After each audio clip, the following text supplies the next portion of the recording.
सिडको जुन्या भांडणाच्या कुरापतीतून शिंदे सेनेचा विभाग प्रमुख सुयश पाटील यांच्यावर कोयत्याने प्राणघातक हल्ला झाल्याची घटना मंगळवार दिनांक 14 रोजी रात्री दत्त चौक परिसरात घडली. 3 हल्लेखोर सीसीटीव्ही कॅमेऱ्यात कैद झाले असून हल्ला पूर्वनियोजित असल्याची शक्यता आहे. हल्लेखोर सुयशच्या कार्यालयाजवळीलच रहिवासी आहेत. याबाबत जखमी सुयश पाटील यांनी दिलेल्या माहितीनुसार ते सेंट्रल पार्कच्या पाठीमागील त्यांच्या सप्तशृंगी टूर्स अँड ट्रॅव्हल्स कार्यालयाबाहेर दुचाकीवर बसले असताना पंकज सोनवणे, विजय कांची, वैभव निकम यांच्यासह 4 ते 5 जणांच्या टोळक्याने पाठीमागून अचानक येत त्यांच्यावर कोयत्याने वार करत विभाग प्रमुखावर कोयत्याने केलेल्या हल्ल्याचे सीसीटीव्हीत कैद झालेले दृश्य. या हल्ल्यात सुयश पाटील हे गंभीर जखमी झाले असून मोठ्या प्रमाणात रक्तस्राव झाला. त्यानंतर हल्लेखोरांनी पाटील यांच्या कार्यालयाची नासधूस केली.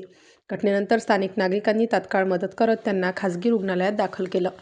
घटनास्थळी पोलीस बंदोबस्त वाढवण्यात आला. पोलिसांनी रात्री 11 वाजता धरपकड मोहीम राबवली. यातून काही संशयितांना ताब्यात घेतल्याचे अंबड पोलिसांनी सांगितले.